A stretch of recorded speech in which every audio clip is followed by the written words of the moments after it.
se dá a circulação do contraste, afinal?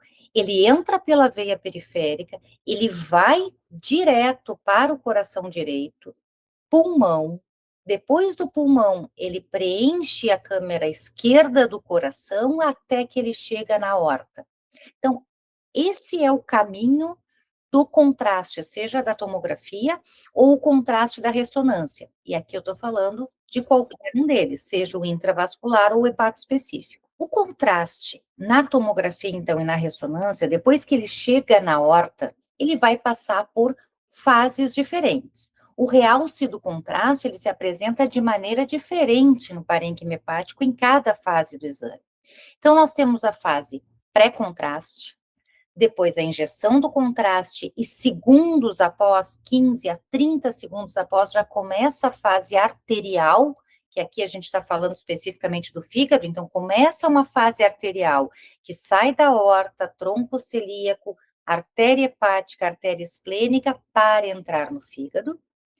A fase portal, que vai ser 60 a 80 segundos após a fase arterial, e a fase de equilíbrio ou tardia, que é posterior a essa. E aí ele pode chegar a 5, 10 minutos após a injeção do contraste.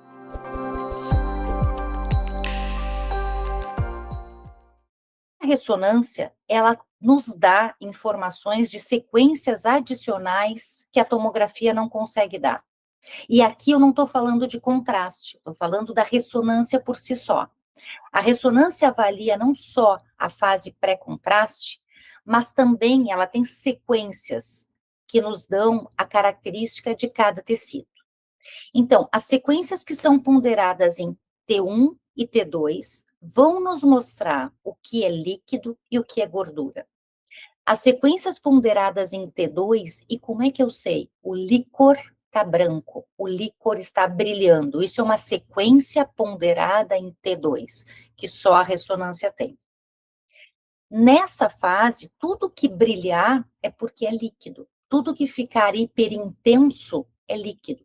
Então, nesse caso, a gente tem uma lesão que é um hemangioma, que caracteristicamente ele brilha na sequência T2. Por quê? Porque o hemangioma, ele é basicamente formado por líquido, por vasos arteriais. Diferente da sequência T2, a sequência T1 nos dá a gordura hepática. Então, nessa fase, nessa sequência T1, o líquor está preto. Eu não estou avaliando líquido, e sim gordura intracelular. Quando eu falo em gordura intracelular, já explico para vocês o que é a sequência ponderada em T1 em fase e fora de fase. O que é isso? Sequência ponderada T1 em fase e fora de fase. Quando houver uma queda do sinal na sequência fora de fase, é porque existe gordura ali.